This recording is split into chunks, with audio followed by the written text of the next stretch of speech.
is time. It is time to brew your best beer.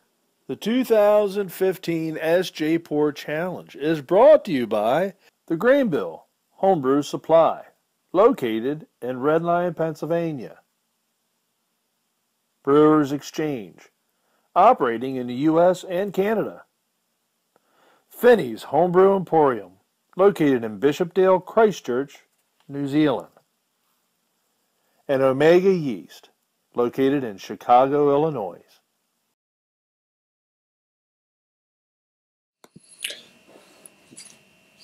Okay, so hi and hello, good evening. It's Sunday night, and this is my 14th, I think, 13th or 14th. But anyway, it's the final review for the UK leg of the 2015 SJPORR Challenge.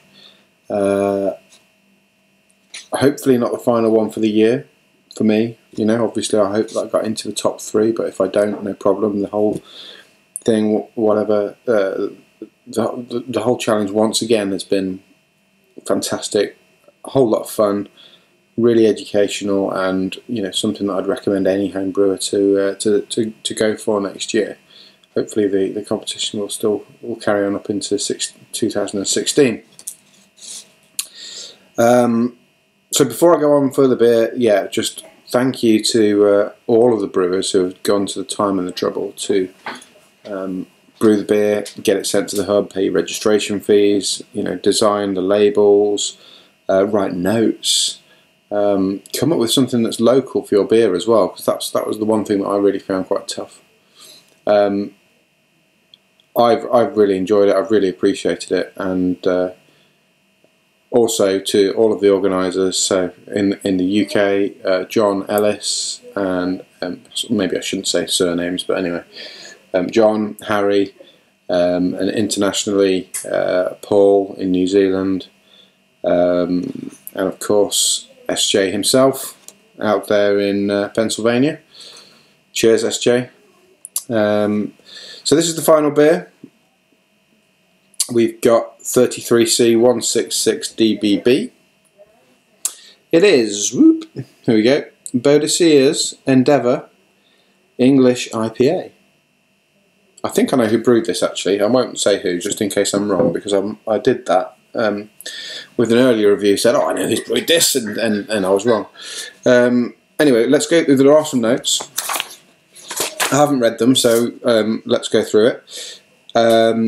Brewed 19th of July, bottled at the beginning of August.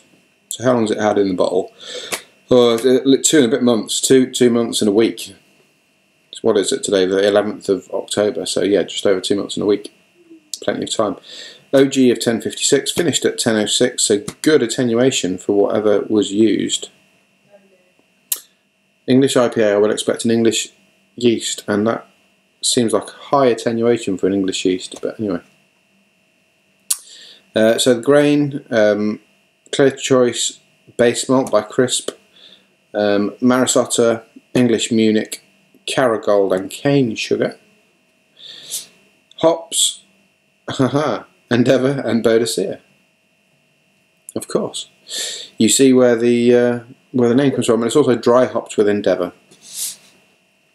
And what this person has done is they've made sure that all of the ingredients for this beer are English, which is a different way to how I interpreted the Brew Local theme for the challenge, but obviously there's nothing wrong with it, and I think it's a really good way to interpret it. Obviously the brewer is English, not Scottish or Welsh or from Northern Ireland or Republic of Ireland. You know, obviously all the places that make up the British Isles.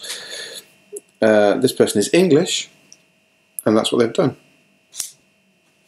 The one thing I would say is cane sugar. Cane sugar can't be English, can it? You need sugar cane to make cane sugar, don't you? And all the sugar in England is made out of sugar beet. But anyway, whatever. Great way of interpreting the local theme, I think. Really good. And yeast, WLP 013 London Ale yeast. So good. Even the yeast is British or at least English. Fermented at 21 degrees primary, so at 21 degrees with an English yeast, you might expect this to throw some esters, I would say, and be a little bit fruity for it, but we'll see. Carbonated for 1.7 volumes of CO2. So the malt is based on a traditional recipe for an English IPA. It used English hops, new English hops, to add a modern twist. Cheers. So I've never used Boadicea or Endeavour. In fact, I don't even think I've heard of them. But looking at what he said, are they some of these hops that are a bit more, I don't know, flavoursome and American in profile, to kind of try to keep up with the trend for American IPAs and American pales? We'll see. English IPA is obviously it's a style. It's where the IPA originated in England, of course. But I think commercial breweries in the UK have ruined the IPA label, if you like. You go to a pub and you see an IPA and you have a pint of IPA in the UK, and more often than not, obviously not all the time, more often than not, there's got to be, I don't know, I was going to try to quote an amount then, but there's hardly any hops in it. You know, you might have a bit of bitterness, but that's it. And you think, well, that's not an IPA. That's not an IPA. Surely it's not an IPA. Anyway, let's get into this. 33 centilitre bottle. Looks nice and pale and looks pretty clear as well from up there, but it's got quite a lot of sweat on it at the moment because it's straight out of the fridge. So, teaspoon. Ooh, good, a very nice hiss. He thinks there's more than 1.7 volumes of CO2 in there, but we'll let that go. Right, let's get it in the glass. Yeah, it's coming through very fizzy. And I don't mind that. I like my beers fizzy. Fizzy and cold. I think that's thirst quenching. Oh, now, as you can see, I've been a bit. Well, I don't know. I think I've been like this with most of the beers, and this is the first one that's foamed up quite so much. So I know that my beer was a little bit overcarbed, so I'm not going to mark him down for this. That's fine. Let's put it down to my aggressive pouring. Well, you can probably see it's not very clear, and I reckon that's down to the carbonation level it being quite high. As you can see, there's quite a lot of bubbles rising there. I think what's happened is, as soon as the cap has come off, it came off with quite a pop actually. Perhaps the sediment was disturbed a little by bubbles rising, and that's maybe resulted in a beer that's less than as clear as you might like. But anyway, it's got a nice fluffy head, kind of a bit meringue, I would say. Sticking around as well. It's gone down since the initial pour. So what is it? About 2 fingers now, ish. On the nose. Oh, it's lovely on the nose. Really nice. I think the brewer here has tried the modern twist. I think is to brew this in an American IPA style. I might be wrong here. You know, obviously this is purely guesswork.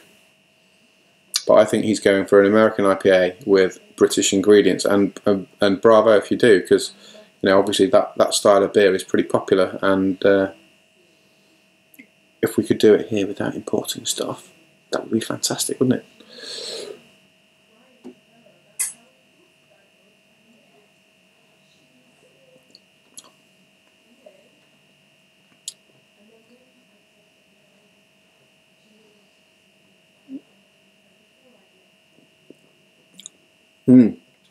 We've certainly gone for the American IPA style, I'd say.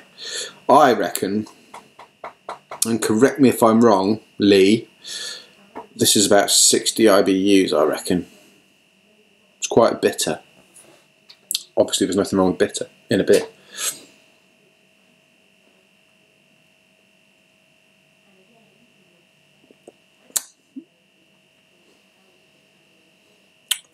What am I smelling? I don't know what I'm getting off this. I'm getting a hoppy aroma, but I don't know where to put it. The flavour, there's a big bitterness here. There's a big malty here. It's well balanced, I'd say, and there's a very nice hop flavour. These are not hops that I'm aware of, so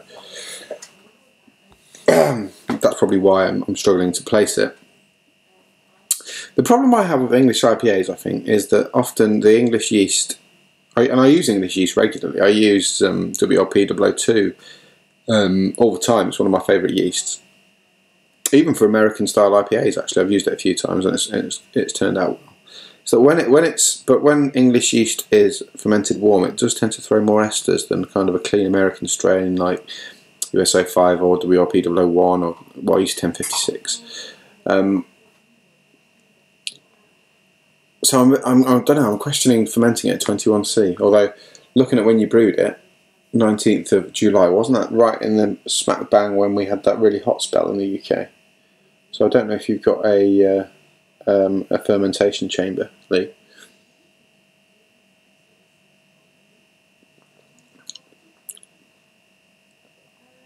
What are the malts? What are the malts here? Okay, Caragold and cane sugar. I think that's what I'm tasting. It's got more. I think that's given it a bit of a caramelly thing going on.